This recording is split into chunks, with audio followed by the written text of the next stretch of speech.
Good morning. Just gonna show a few things. We can chat a little bit in between. Some weird things, as always, in Australia. So we start with this one. The police officer, Stephen Calcutt, took a sworn oath to protect people and property. Instead, he preyed on two teenage girls in the most shocking way, within weeks of their mother passing away. Now convicted of those crimes, more questions are being raised about how their mother died. Well, he's destroyed our family. Sorry. Tears of pain from the parents of Senior Constable Katie Saunders. At her funeral 3 years ago, amid full police honours, there was a predator lurking in the front row. Katie's fiancé, Sergeant Stephen Calcutt, wraps a protective arm around one of her twin daughters, who would soon become his victim. How can these girls ever trust a police officer again? Extremely sickening. It sickens me to my stomach.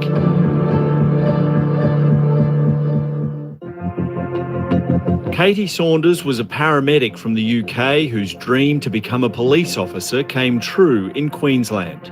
Parents Rod and Sandy were there the day she graduated as ducks in 2011. We were very proud that she achieved what she wanted to do, and she saw that as a real long-term career. But a career spent saving lives soon took its toll, and Katie was battling severe post-traumatic stress disorder. Whilst working in the Ipswich district, she fell in love with a decorated senior officer, Sergeant Stephen Calcutt. We believed that she saw Stephen Calcutt as almost like a saviour who was going to look after her, and what he saw was a vulnerable woman with two beautiful little twin girls. Katie adored her daughters, who had grown up without their father and now had a trusted policeman filling that role. But Katie's mental health was deteriorating, and she confided in her trusted friend and colleague, Constable Linda Woods, that Stephen Calcutt was making it worse. So she fully believed that he wanted her dead. That was her belief. The couple bought this home together at Springfield, west of Brisbane, but the relationship was torrid, especially for her mental health. Katie became suspicious of Calcutt keeping secrets. She told Linda that he'd logged on to an internet chat site regarded by law enforcement as a pedophile's paradise, as it connects random strangers, including minors. So she found that he had logged onto it, and she looked at what he had searched to chat about, and it was sex with teens. Katie's confrontation about this led to an acute mental health breakdown. She was self-harming on their street, so Calcutt tackled her to the ground and called police, who detained her at an Ipswich mental health facility. Her parents, who'd become increasingly isolated since she met Calcutt, were stunned by this development. It was quite clear that she was very, very distressed. We were very shocked, the fact that our daughter had attempted to take her own life. Family and friends accused Calcutt of exploiting her triggers, even setting up a ladder with rope at their home. Calcutt also took out a domestic violence order against his severely unwell partner, later retracting his statement, but the damage was done. He had claimed that he was in fear of his life, knowing that that would destroy her career. Rod Saunders claims the Queensland Police Service let his daughter down badly. He was concerned senior officers were believing Sergeant Calcutt's version of events, prompting this concerned father to email then Police Commissioner Katarina Carroll. Dear Commissioner, I write to you as a father with no other objective other than keeping my daughter alive. Carroll declined his request for a meeting, but a superintendent for the region agreed to meet with Rod and hear his concerns at nearby Yamanto Police Station. As far as I'm concerned, to have a 51-year-old man who is not the blood relative of two 14-year-old girls having an interest specifically in sex chats with teenage girls is a red flag. Calcutt was also a school liaison officer, but no investigation into him was launched. The conversation focused mostly on Katie's mental health. And I thought, now what the hell am I going to do about this? Because if I do nothing, my daughter's going to end up dead. I've no doubt whatsoever. Those worst fears were realised So if you see 9 months later. everyone, good to see you guys. This was a police officer, you know, and the wife took her own life, and then he was in charge of the girls. Welcome, Troy, Nancy, Thomas, and Alison. Having a cuppa here, and I wanted to share with you some stories that are shocking in Australia, but we can see, you know, you can guys see what's She going on. took her own life, and they claim Calcutt contributed to it. The man has a duty of care to protect life, and he did anything but protect her life. Commissioner Carroll spoke at her funeral, but Rod feels let down that she wouldn't hear him out whilst Katie was still alive. Had one of them listened and just said, hang on, there is something about this that isn't right that needs to be looked into, my daughter would be alive today. I've no doubt about that whatsoever. It's hard to imagine how things could get worse from that point, but Stephen Calcutt made sure they did. With Katie Saunders now dead, he made moves to start claiming her estate for himself and preyed upon her daughters for his own sexual gratification. The twins have bravely given permission for their mum and grandparents to be identified so that the truth can now be told. The girls were almost 16 when their mother died. Within weeks, Calcutt was showering one of them with affection, sharing a bed on an interstate trip, asking her to model bikinis and giving her massages. She started. Oh, g'day, DCB. DCDB is like ACDC. There's a few shows in Australia that actually touch on society and what's going on a little bit around us with childcare, cops, the tax department, and the councils. So, yeah, there's a bit going on. Welcome.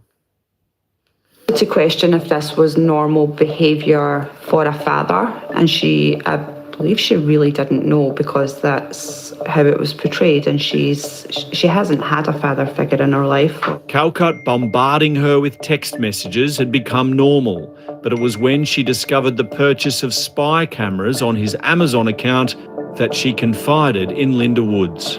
She asked me if it was normal to buy cameras as a police officer for the station, and I said not in my policing career, and that I had concerns about it. That's when his now 17-year-old stepdaughter turned interrogator. Ever since I found out about these cameras, Steve, I'm sorry, but I don't believe they are for the station. What do you want me to do, sweetie? I'm trying my best. I don't like feeling like I'm being watched. You're not being watched. Eventually digging further on Calcutt's claim that he purchased the cameras to catch a colleague stealing from a work fridge. So if I asked anyone at the police station, they would tell me they know about them? No, that's the point, as no one was supposed to know. They're still in the damn box, as I never even set them up. You said your boss asked you to get them, but now you are saying you are the boss and no one knows, so surely I can ask your boss. I'll chuck the damn things out. And I took her straight to a police station and asked them to please take this girl's allegations seriously and do something about it immediately.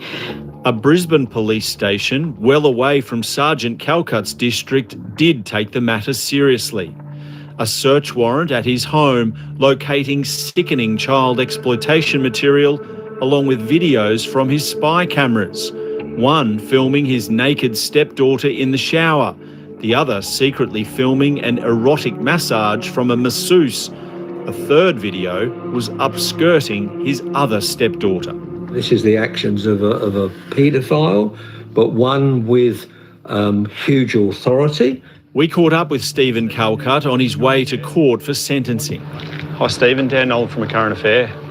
Why did you prey on those young girls? They'd just lost their mum. They had no one really. Instead of supporting them, you scarred them even further. Why would you do that? He pleaded guilty to 3 charges of recording in breach of privacy and 2 of possessing child exploitation material. A further charge of sexual assault during a massage was dropped. It's a pretty sick, perverted thing to do, isn't it? And you're a police officer. The 55-year-old's defence lawyers tried to argue that community service would be an appropriate sentence given his own mental health conditions. How can these girls ever trust a police officer again? Why did you put spy cameras in the shower? It's a twisted thing to do. How would you explain that? One of the twins' victim impact statements said Calcutt was supposed to be my father, the man I trusted to protect me, to love me. I let you into my home, into my heart, and you turned my world upside down. Stephen Calcutt was desperate to avoid jail. The court heard he didn't want to be processed for prison here at the Ipswich Watch House because he's well known to staff. The judge saying there's not much anyone can do about that.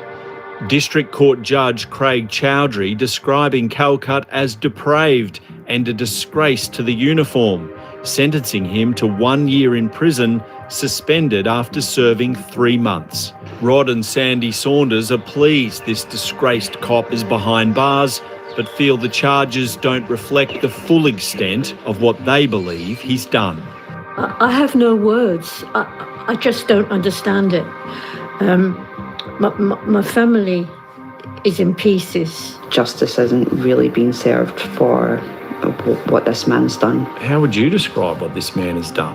I believe that he has assisted a woman in committing suicide for the purpose of obtaining access to her children to commit child sex offences. There are still so many questions to be asked about Katie Saunders' death. 3 years on, the family is still waiting for a full coroner's inquest. Queensland Police tell us it's preparing a report for the coroner, and investigations are continuing into Stephen Calcutt and other alleged offences. And if this story has raised issues for you or anyone you know, there is help available. You can call Lifeline on 13 11 14. How you going, guys? I was gonna say the number for emergency here is 000, because people watch a lot of shows from the United States and then they call 911 and no one answers. So yeah, I hope you're good, Nancy. I got a beautiful light going over the lights. See the colors change. It's so nice and relaxing. I had a bad day with pain yesterday, so Manages to slip out of a respite. This is about childcare. Hello, I'm Ali Langdon. Welcome to A Current Affair. A little boy with severe autism manages to slip out of a respite centre without anyone realising. People see Giley wandering the busy streets alone and call for help. That's how his horrified mum found out her little boy was lost. Not a panicked phone call from a centre, but a knock on the door by police. The centre's response is beyond insulting. I think your greatest fear is keeping your child safe and entrusting others to do so as well. Is a 10-pack of bourbon really an appropriate response to losing a child in your care? I worried that I could have lost him that day. I worried that the police officer would have been coming to my door with different circumstances. Are you fit to be running a respite centre, Donna? I still to this day don't understand how it happened. Little Giley is cheeky, curious and a total cyclone, keeping his mum and us on our toes. Even little things like getting dressed for the day can be challenging. Get down. I don't know if my arm's that look, strong. You are. You must be doing some weights. Yeah, honestly. Do you want to be at the end of the days, I do worry. I think to myself, I'm going to fall apart at this point. Diagnosed with severe autism, global development disorder, ADHD and OCD, Giley is non-verbal and entirely dependent on others for his safety and even his most basic needs. We all live in Giley's world and I'm here to serve it, but this is the chaos. You know, I do have 2 other children and it plays a heavy toll on them. Exhausted and at breaking point, single mum Camille started looking for short-stay respite care. So your job never ends, and I chose to reach out and look for support. So at a home, so that I would feel like I'd have a break and a rest. Camille found Gold-focused support services just 2 kilometres from her Gold Coast home. On paper, it looked perfect. An NDIS registered provider offering families a safe, fun and supportive break so that carers could have peace of mind. I was hoping he was there and it was just like home. You know, it was a safe place for him to feel okay without me. Camille says she stressed to the centre's director, Donna Smillie, that Jiley has a tendency to run away. I was expecting 100% that he would be in arm's reach at all times. Reassured, Jiley was booked in from Friday through to Tuesday at a cost of up to $3,000 a day through NDIS funding. It was Monday morning and it was probably about 9:40 the police officer arrived, and he was bent over and I had looked down and he was holding Jiley. So it left me, I don't know, with my heart in my stomach and my stomach in my heart. You know, I'm distraught. Without staff realising, Jiley managed to slip out of the respite home. The young boys that they had in their care informed them my son was missing. Alone and on foot, Jiley ran along busy suburban roads for nearly 2 kilometres in an attempt to find his way home. He wouldn't have worried about the car that was passing. He wouldn't have worried about the dog that could have attacked him. But death is what he could have faced. Yeah. While Donna insists her staff acted quickly, Camille says they failed to tell anyone Jiley was missing. Instead, it was worried bystanders who called police, who were then able to follow him home. I keep playing over, for me, it is the cold table. A morgue image. And I know that's quite graphic and daunting, but as a mother, I think that's the harsh reality. Donna Smillie. Bridget O'Brien from A Current Affair. Hi. Donna, I'm just wondering how a 6-year-old autistic boy was able to escape your centre without anybody realising. Unbelievably, it was Camille who had to call Donna to inform her Jiley was missing. What were your staff doing, Donna, while Jiley was out roaming dangerous streets?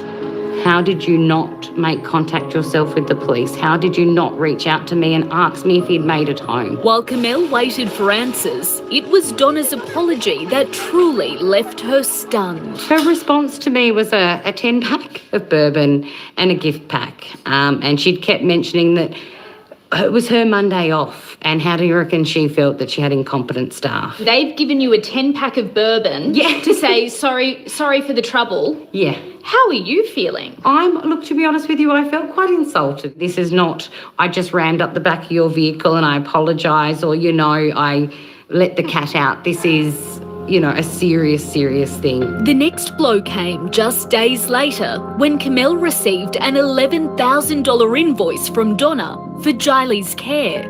How can you justify sending Camille an $11,000 bill and charging her for the day Jiley went missing?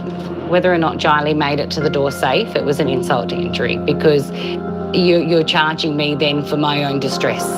Donna has now reduced her bill to just under $9,000, choosing not to charge Camille for the day Jiley fled. I would think that kind of situation demands compensation or a refund, not a carton of grog and some hand cream. Camille reported the incident to the NDIS Quality and Safeguards Commission, which finalised its investigation, telling Camille no further action will be taken. Can other parents trust that you'll be able to keep their kids safe?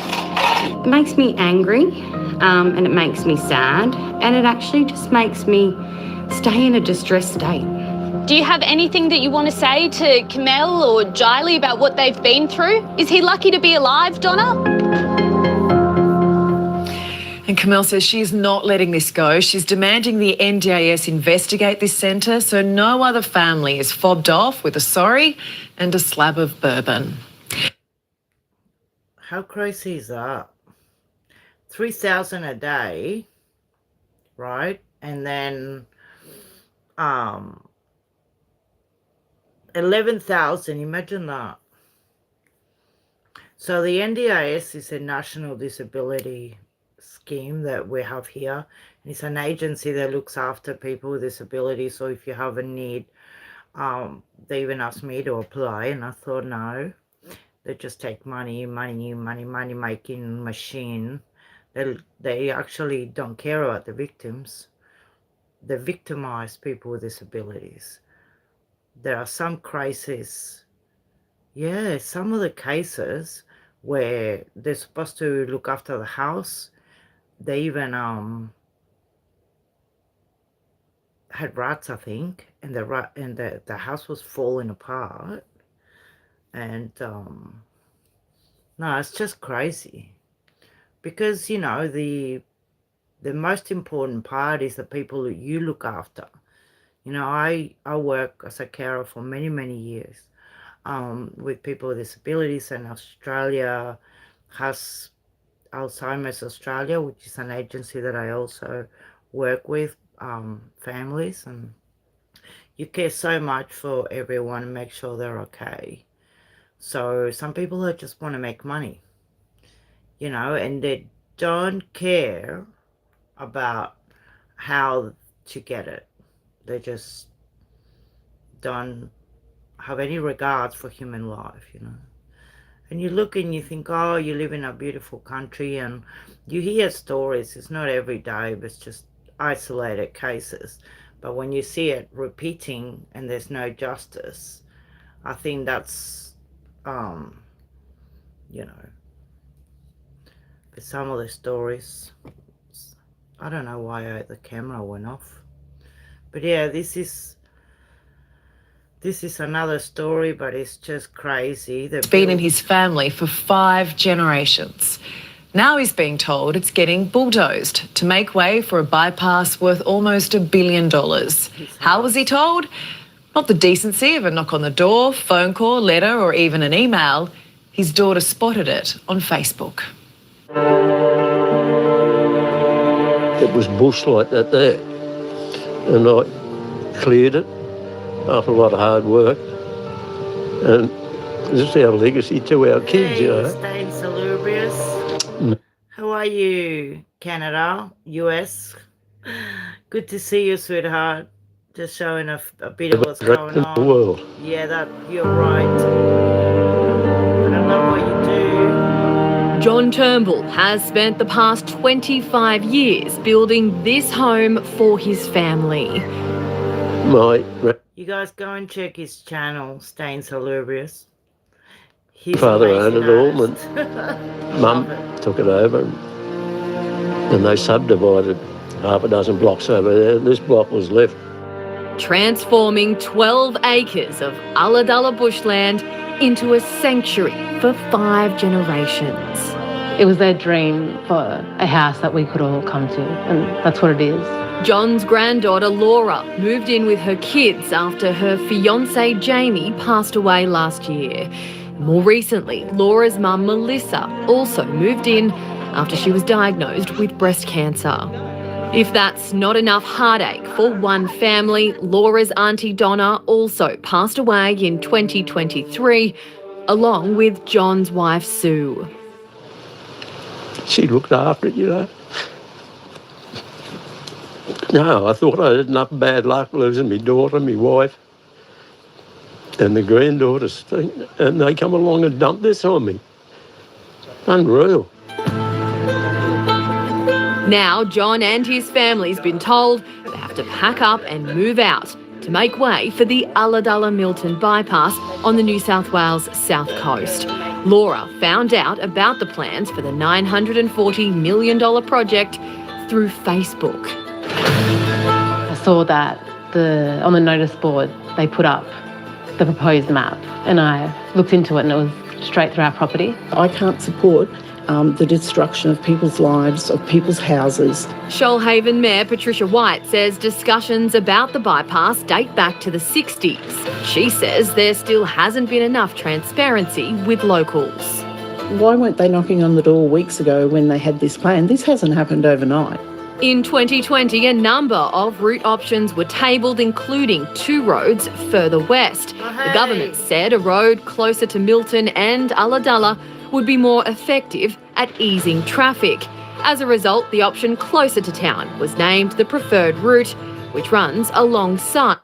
Nice to meet you. Sorry I can't say your name, but yeah, it's funny how you build a house and then they put a road through it. Some people build a house in the wrong block too, and then they found out it wasn't their block or land. John's property.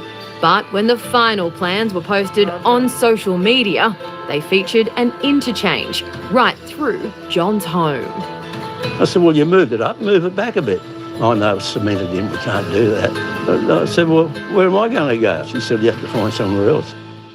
The government already owns 50 hectares of bush next door to John's property.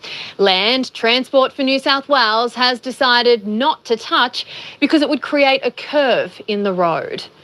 Curve in the road, mind you. I should have said, well, that's what steering wheels are for. Locals are concerned the chosen route will also cause headaches for holidaymakers. Bypass all the little towns and villages that need to be bypassed. Don't put it through the middle. Burrell Lake is going to be an absolute nightmare, moving traffic just a couple of kilometres down the road. Do it once, do it right, do it better for everyone. And they talk about a housing shortage, and here they are bulldozing houses down, running through them, and I can't understand it. Eileen and daughter Melissa also face losing everything. They told us it's going for a straight through my beautiful home. And how long have you lived in that home for? 25 years. A lot of memories in that home? Yeah, and my hubby built it. And he was gone. Their family-run hay business will also go under. Normally, if you have a problem like a road going through, you go and stay with your family, but then you both go. But local MP Liza Butler says it could have been worse. We were looking at a second bridge at Burrell Lake with up to 90 homes gone and a number of businesses, as well as up to 47 houses in the Slaughterhouse Road. So we've reduced that down to currently 12 houses. Families have been given 2 years to get out, but that isn't stopping the fight to save their homes. We've been through bushfires, 2019-20. Numerous friends lost their homes then, and we rallied for everyone then, and we just rally for people. That's what we do. We're a small community. We know mostly everyone, We know mostly everyone, it's just sad. Locals fired up at a drop-in session about the project. They don't listen to us. And John was told the 50 acres next to his home can't be touched because of an endangered tree. But a project manager said he would take a look at options to move the boundary away from his home. They've made their mind up in reality. Like, they don't really care. Unless this guy does come around, but just got to wait and see. I haven't got to pull all these photos off the wall. You really feel for them, don't you? And we all understand progress and the need for new roads, but a home is so much more than bricks and cement. So far, 1,500 locals have signed the petition asking for the bypass to be moved. Imagine how big exactly. It's pretty big, but they just get rid of towns. They don't care. Actually, there's so much land, but they could, just do, like I said, steering wheels are for that. They just go through people's homes. Like, I know that in a house I lived in, they were going to put the freeway through it, and I thought, I bet you they won't. And they were selling it for like $28,000, and I thought, ooh, good suburb, I could have bought it. And at the end, they didn't put the freeway through it, but I didn't buy the house. It's called Malvern. It's a really good suburb in Australia. So you're always chasing the dream, right? Some people can never buy a home. They just rent. And it's okay, you do what you can. You're going to see Aboriginal Australia now. This is remote. It's remote. No, they're not. Normally you get compensated, right?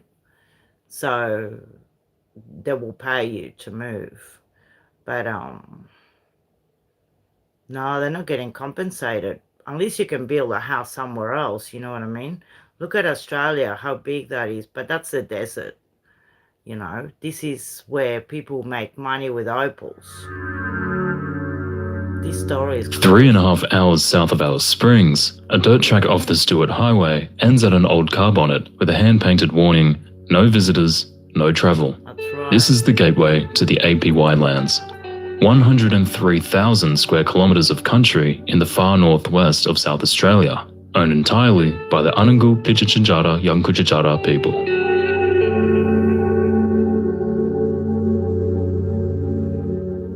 Outsiders can't come here without a permit. Break the rule and you face a $2,000 fine, plus $500 for every extra day. It's a world unseen by most Australians. Just over 2,000 people live here, spread across 7 communities like Pukatja, Amata and Freegon. Alcohol is banned. Unemployment hovers near 40%. Life expectancy is low. Pitjantjatjara remains the dominant language, and traditional healers still practice law passed down for thousands of years. On the edge of the lands once stood Mintabee, a lawless opal town that in the 1980s was Australia's black opal capital. Even to this day, the unique shine and iridescence of Mintabee's famed black opal is still talked about by experts and enthusiasts online. Look what we've got today, massive Mintabee. With the closing of Mintabee, I thought it would be nice to review some parcels and some stones that I've cut and show you the quality of this material. Miners, misfits, and fugitives flocked here. Stories told of Chinese millionaires landing private jets to buy gems, miners striking it rich, and prostitutes by the busload. In 1988, there were 775 miners working in the Mintabee precious stones field. An opal worth $39 million was pulled from the ground. Absolutely. By the year 2000, there were fewer than 150 miners left on the field, removing opal worth $7.75 million. And every year from 2012 onwards, costs outweighed results. As opal production had collapsed, the South Australian government ordered a review. Its conclusion was damning. Mintabee was plagued by increasing lawlessness, drug trafficking and violence, and should be closed forever. By 2020, the South Australian government shut it down for good. Residents were evicted. Trade, I reckon. We were well and truly shafted. Well and truly shafted. They've had a bad time in this pub. Mintabee is in my blood, so I think I'm gonna miss Mintabee forever, yeah. And mostly all the lovely people that were there. We were very unique place that I don't think ever this country will ever again have such a place like Mintabee. Mintabee was left to crumble, and Anangu said they did not want the town returned to their management until it was cleaned up. The township was closed to public access while all dwellings, secondary buildings, abandoned vehicles and mining equipment were removed, a process which was completed in July. In 2023, award-winning photographer Brendan Byrne visited the town to document the haunting signs of lost civilization, overturned cars, plundered houses, and smashed solar panels. However, only a couple of years later, he returned and was shocked to see that any sign of Mintabee was gone. It had been well over a year since I'd been up to Mintabee, and I'd heard from a mate up that way that demolition had started. It was progressing pretty quickly, so I thought I'd go up and have a look. After the 1,100-kilometre drive north from Adelaide, I nearly missed a turn-off. Signage for Mintabee was gone from the Stewart Highway. The old town wasn't mentioned at all. Another 40 kilometres up the dirt and I was shocked. The whole place had disappeared. Nothing was left. Not one building. The only sign of a structure was the remains of a low stone-walled garden, a large boulder dumped on top. I parked up and walked for a while in the eerie silence, trying to remember where the old pub, restaurant and general store had once stood. The attractive old stone buildings and all signs of humanity, all were gone. It was like the town had never existed. Now the landscape is reminiscent of a Mad Max movie set or some other post-apocalyptic world. The once prosperous town that delivered Opal worth over $400 million between 1978 and 2016 has been deleted from the land. While Minturpie is gone, life inside the APY lands goes on. Daily Mail Australia spent a week here at the APY lands at the invitation of Donald Fraser, one of the men who fought for land rights. He fears his people are not forgotten, but unseen. The APY lands cover 10% of South Australia, more territory than half the countries in the world, yet there's no tourism industry. Agriculture barely exists. Mining remains stuck at the exploration stage. At the last census, just 2,333 people lived here, 2,048 of them Indigenous. Pitjantjatjara is overwhelmingly the main language. Only 3.8% of locals speak English at home. With isolation comes tough numbers. Unemployment close to 40%, 68% living with long-term health conditions, and more than a quarter of kids leaving school before Year 9. I travelled to Pukaja, a town of about 500 people. There's a school, health clinic, a dialysis unit, a general store, a roadhouse and an arts centre, but not much more. The youth centre that once hosted discos and movie nights is now a roofless wreck. Camp dogs roam the streets, which have no lighting at night. Barefoot kids kick footballs through the dust, while young men tinker with cars that would never pass Rego in any city. Groceries are eye-watering. $8 for milk, $6.80 for Tim Tams, nearly $17 for sausages. Petrol's $2.70 a litre, diesel $2.85. Yet the median personal income is just $296 a week. Median rent for a corrugated steel house is $90. Most houses were built this century. Solid, almost indestructible, but quickly deteriorate. Self-determination here was supposed to be the great promise. In 1981, South Australia passed the Ananku Pitjantjatjara Yungadjatjara Land Rights Act. It handed back this vast land to traditional owners and was meant to put the communities in control of their future. But 4 decades on, locals say it hasn't delivered. The APY board, designed to give every community a voice, is plagued by absenteeism and factionalism. Decisions were made far away in the tiny admin centre of Umua. Donald Fraser now admits APY owns everything when it should be owned by the communities. We want APY to just be a caretaker. Board member Trevor Adamson is harsher. Our community should be run by Aboriginal people, but it's not. We're looked at as puppets. Hundreds of millions in government funding have flowed here, but the results are patchy. The pool isn't even operational. The once popular CDEP scheme, which topped up welfare with part-time jobs, has come and gone. Today, with unemployment still at 40%, most people survive on Centrelink. And yet, amid all this, one event unites the lands. No welcome to country, no beer, no food stalls, no grandstand. Just red dirt, 32-degree heat, and 2 all-Indigenous teams who've driven up to 10 hours to play.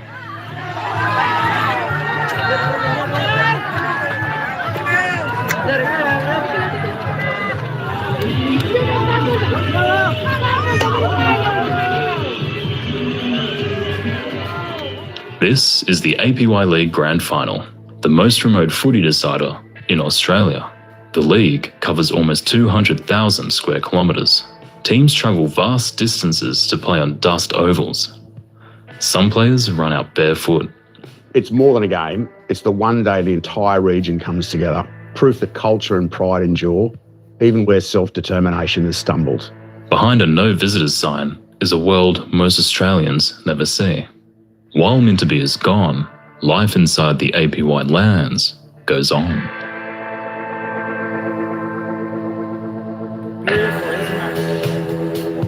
I mean, it's so gorgeous. I used to go there all the time. How you guys going? These some nice stories to pass the time and catch up. I'm knitting away here. And I'm burning incense. You can see the incense, yeah? Oh my goodness. Now the government is coming for this guy. Man gets it crazy. What happens when the taxman gets it horribly wrong? Businessman Jay Jang got all the right approvals for his new business, but the Australian Tax Office later decided he was breaking the law.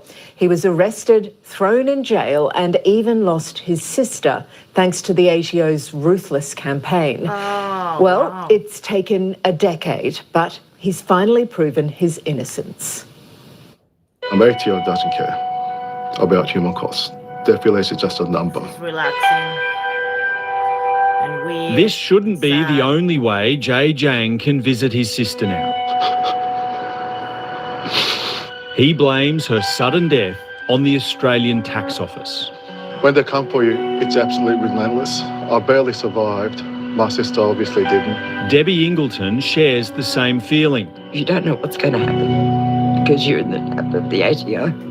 Debbie was targeted because she worked with Jay, and the ATO had wrongly determined that this 56-year-old businessman with no criminal history was defrauding the tax office. Before the determination of my federal court case, tax office throws me in jail for something that I have absolutely no idea about. Years earlier, Jay had set out to shake up the alcohol industry. New federal legislation had been passed aiming to encourage innovation among Australian wine producers. It created a new category of goods involving flavoured wine-based products. The crucial element, these innovative new drinks would be taxed as wine without the much higher excise applied to spirits. This wine product, it looks more like a spirit, but it's made from grapes. Yeah, this is made 100% from grape extract, grape wine and grape spirit.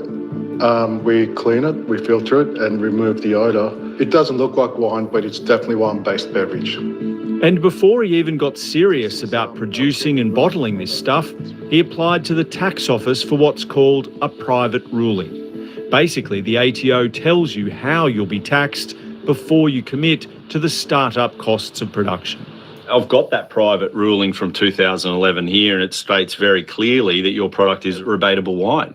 Yes, absolutely. So with this, you're good to go. The taxman's going to tax you at the lower rate. That's correct. Private ruling confirms our product will be taxed at lower wine rate. But Jay's Divas products was seen as a threat to the big players in the alcohol industry who lobbied the Australian Tax Office, thus sparking a long and agonising legal dispute with the ATO that has shattered the lives of Jay, his family and his staff. And I hate the ATO for what they've done and leaving me like this. The last chapter of Debbie Ingleton's life story has been dominated by the Australian Tax Office. She and her late husband Bill worked as managers for Jay Jang when the ATO first turned its attention to his tax affairs.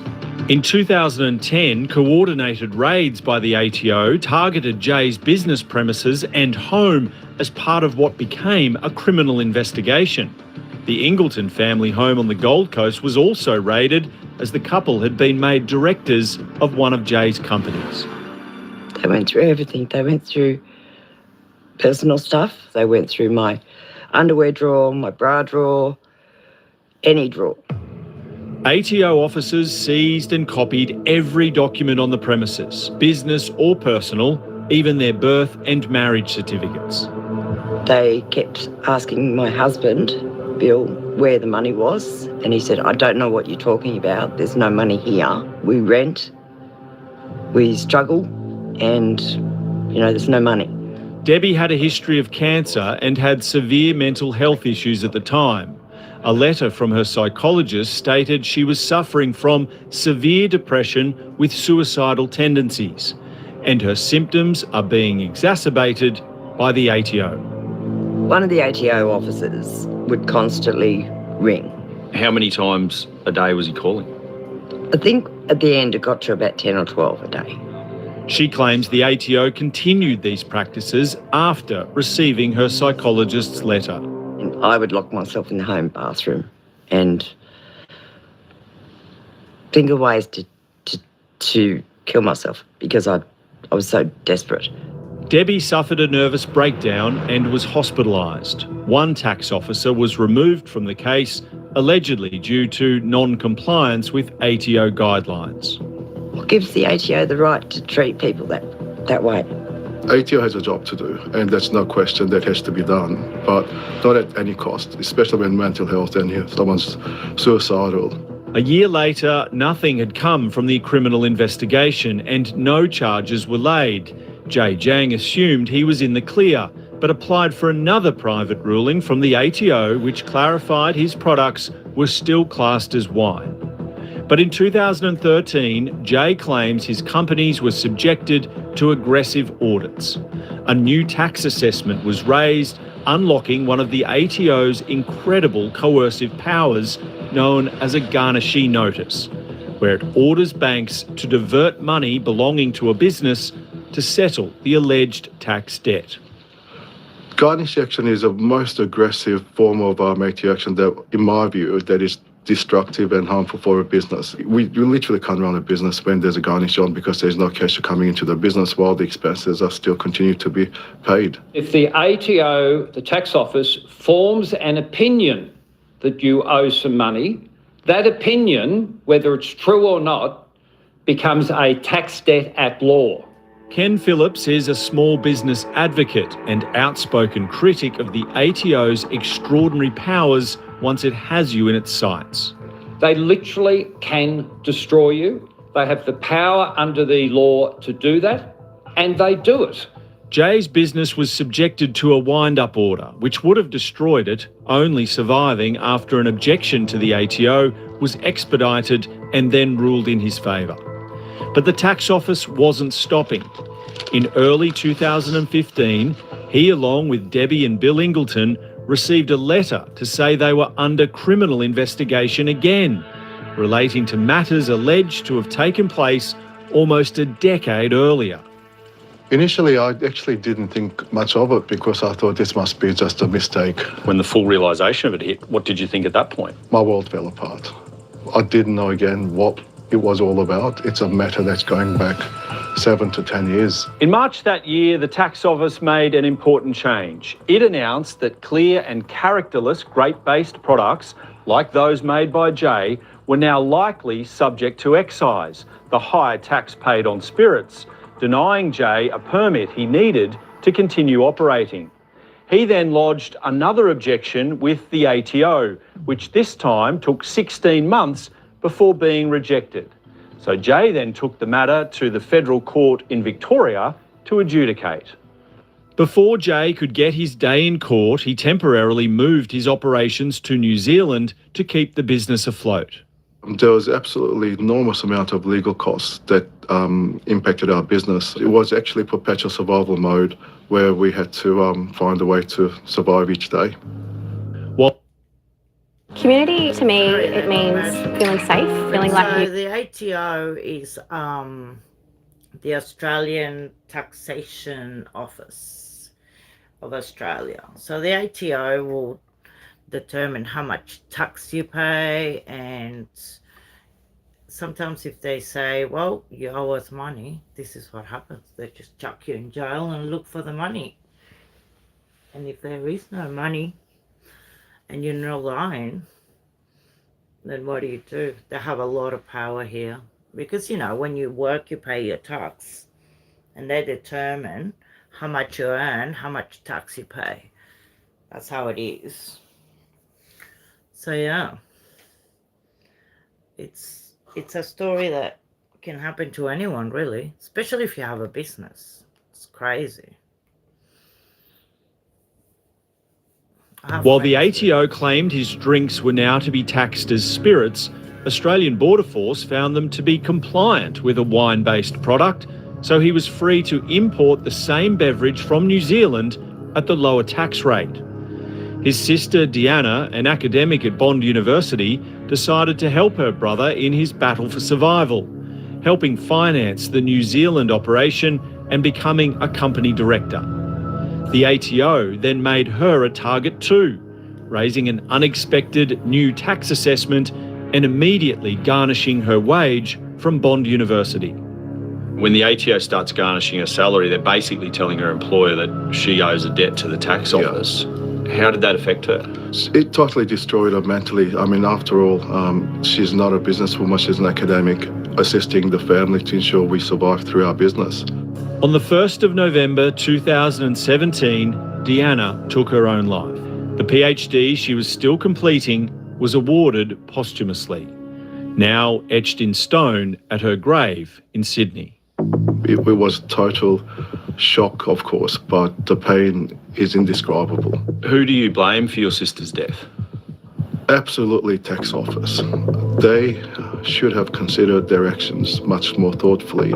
Well, I know people who've suicided myself, people that I've been assisting and trying to work them through, and they just gave up. Anyone can get caught up in this, and you don't even understand what's happening when it happens to you. I am totally terrified that the tax office has the power and ability to do what they do. But the tax office's pursuit of Jay was far from over. In fact, it was about to take another shocking twist. Just 6 weeks after his sister's death, 2 Australian federal police officers, acting on behalf of the ATO, arrested Jay Jiang outside his Sydney home. Still grieving and with his 8-year-old son upstairs, the businessman with no criminal history was taken away in handcuffs and put behind bars just a few days out from Christmas. He was charged with 2 counts of conspiracy to defraud the tax office, which carries a maximum sentence of 10 years jail. You just don't know what is going on. I mean, you're put into jail. There must be something that there's a mistake that is going to be corrected very shortly, and this is all just a nightmare. Debbie and Bill Ingleton were also criminally charged. Although it was the same offence as Jay, they were served by summons to appear at the first court date. Debbie claims the ATO officer informed her that Jay Jiang had been arrested and was behind bars. When he said it with a smile on his face, as if he was gloating. I mean, we were dumbfounded. What did you think of that behaviour? I thought it was disgusting, but it was the ATO. And the ATO think they're God. With Jay Jiang incarcerated, an extradition hearing at Sydney's historic Central Local Courthouse would decide the future for him and his company. The AFP had applied to extradite Jay to Queensland, where the criminal charge was lodged. The timing, being so close to Christmas, meant if the extradition was successful, Jay would have likely spent 3 weeks in prison as the courts closed for the holiday break. He believes the timing was designed to break him for good. This would have been the breaking point of my business. 3 weeks in jail, I'm certainly sure that would have totally destroyed my business. The extradition was denied, mainly due to Jay's 8-year-old son needing his dad. Jay was released on bail, allowing him to continue his civil fight in the federal court and his criminal fight in a Queensland court. He won both. First, the federal court, with Justice Davies ruling the beverages were indeed wine-based products and ordering the ATO pay 100% of Jay's legal costs. I felt totally relieved, and I actually thought I would be celebrating, but there was still a criminal charge hanging over my head, which I had no idea what it was all about. So there was no moment of joy.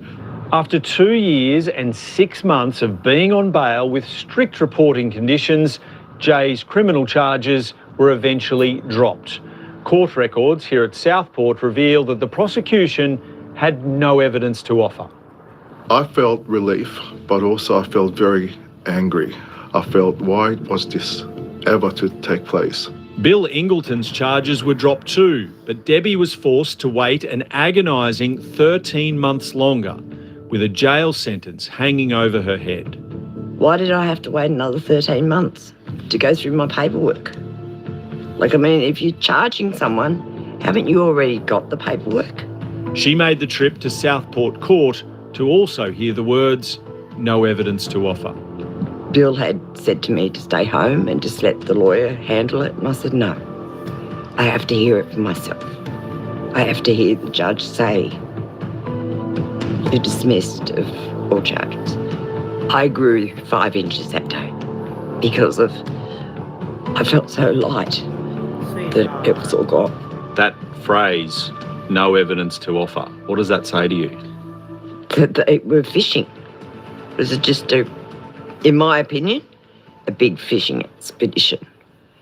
This isn't where we normally walk home. 2 months after the charges were dropped, Bill Ingleton was diagnosed with stage 4 pancreatic cancer. He fought hard, but died within 7 months. I blame the ATO for killing my husband, or contributing to him. In Bill's final weeks, he asked that this video be recorded to document what the disease had done to him. In the last conversation he ever had with Jay, Bill Ingleton made one final request. His exact words were, "Jay, please let these bastards pay for what they've done to me and to my wife, Debbie, and let the world know that this has happened."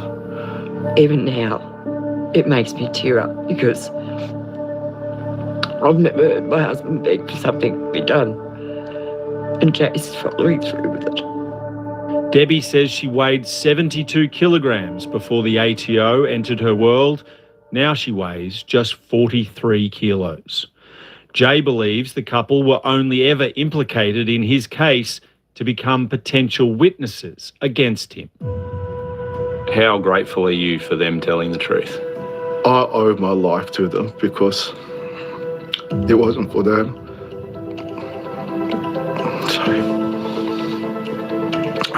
I get very emotional about Debbie and Bill.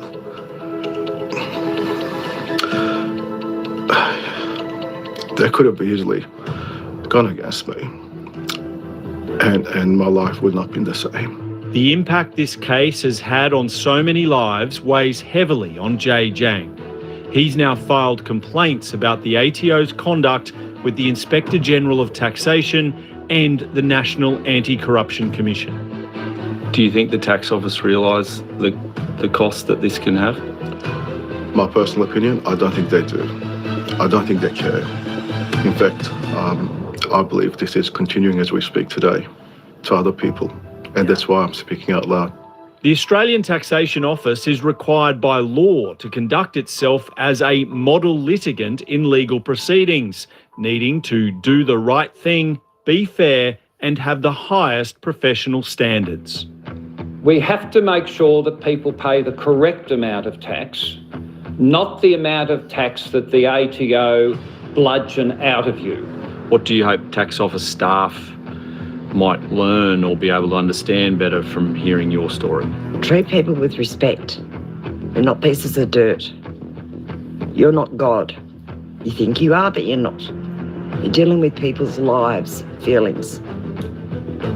Put yourself in their shoes for once. Well, Dan Nolan joins me now. Dan, what's the ATO had to say? Well, Layla, today the ATO announced an independent review into the matter which will, quote, thoroughly consider the issues dating back over a decade. The findings of this review will guide what actions are required. An earlier statement said the ATO deeply sympathises with anyone experiencing challenging times, especially the passing of a loved one, and that they are committed to operating with empathy. But those words ring quite hollow for people like Jay and Debbie. What do Jay and Debbie want? Well, Layla, they want the results of that review to be made public so that they can finally get some answers as to why this happened, and also to ensure it's not still happening to other Australians. They also want compensation, in particular for Debbie, who's a shell of the woman she was before this all started.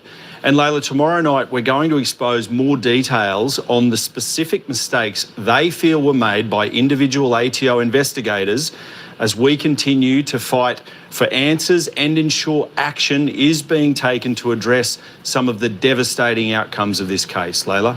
Okay, Dan, thank you very much. And if you or someone close to you needs help, there is support available. Contact Lifeline. The number is on your screen now, 13 11:14. I'm here, by the way. It's a very funny day because this weather, it comes and goes. I'm knitting, as always. Anyway, there's a few stories. Let's see what happens in Australia with the tax, with childcare, with many things. sometimes they're isolated, you know. Well, I was going to make a little poncho for the 3-year-old, but you know what? I think I'm going to make a blanket like that. You can kind of see, and the softness of it. I don't know if little D is there, but that's my opal ring from the story. Isn't it beautiful? I love it. I love the colors. I've got a lot of opal because I was up there. Yeah, they're, you know, being from Uruguay, it's difficult to actually knit Argentinian stuff. We're rivals. Well, I am. Haha. With them for soccer especially. But yeah, when the mum is Argentinian and the father is Australian, so I thought it'd be nice and neat. Because Uruguay has the same colours, and I think Greece also has the same colours. And I thought, when someone loves something, like he always wraps himself in blankets. He's so cute. But I know it's late there, isn't it? And sometimes you hear stories and you go, wow, you know. I mean, short enough to understand that we're like sitting ducks, you know. You get what you get in life, and sometimes you get targeted. Not to mention in other areas. I think there's high winds because I can see everything blowing outside. The weather was cold and then it turned really warm, and now it's cold again. You put your jumper on, you take your jumper off. How you guys going? I tried to go to the Docket Substack and I couldn't see it, and then I had to play the replay, I think. Normally I'm asleep when you guys are awake. But I wake up early sometimes, 5:30. Today I woke up at 4:30. And yeah, yesterday I was relaxing as well because the pain got so bad that I had to take meds. Anyway, you guys have a great night. I'll end it here, and till we find some more stories to share, eh? Oh, yeah. Very hard. I was going to say, Thomas, that back in the day, sorry, before the conversation about the land, yeah, they used to compensate you, you know, like, but that might not be the case anymore. Maybe they just decided they're not paying people to move. And sometimes people don't want to move because it's their home. I always make sure that I'm able to move and not get attached to many things. But humans will get attached. You know, I got things that I had for years just because it makes you feel good, you know. You know, that sense of belonging that you get with clothes or a chair or piece of furniture, sometimes toys. You save kids' clothes when they were little, schoolwork. We need those memories because when the hard times come and you feel like crap, sometimes you turn to those, like photos, you know. We used to take photos and have photo albums and sit down and go through them, right? But yeah, that's why I wanted, when I started my YouTube channel in 2009, it's always about sharing stories, you know.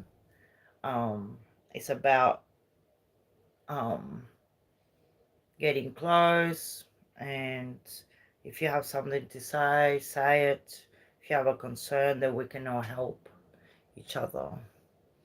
The guy that came in, Stain Salubrious, his channel is so funny. They do parodies. he's at university. They're university students in Canada and the US as well. They come and go. They're so close. And they write music and do drawings and about math and chemistry, and it's funny. But yeah, you guys have a great afternoon or night. Thomas is so late there, isn't it? And I'm here if you need me. Until the 17th, I'm going to be relaxing 17th of November when I get my surgeon appointment. So I think little D had to go. And all right, Alison and Thomas, and sweet dreams, because sometimes we tend to dream funny things. That's why I mix the stories. Sometimes we put a funny one in between. There's always some nice stories to share. Love yous. See you soon. Bye.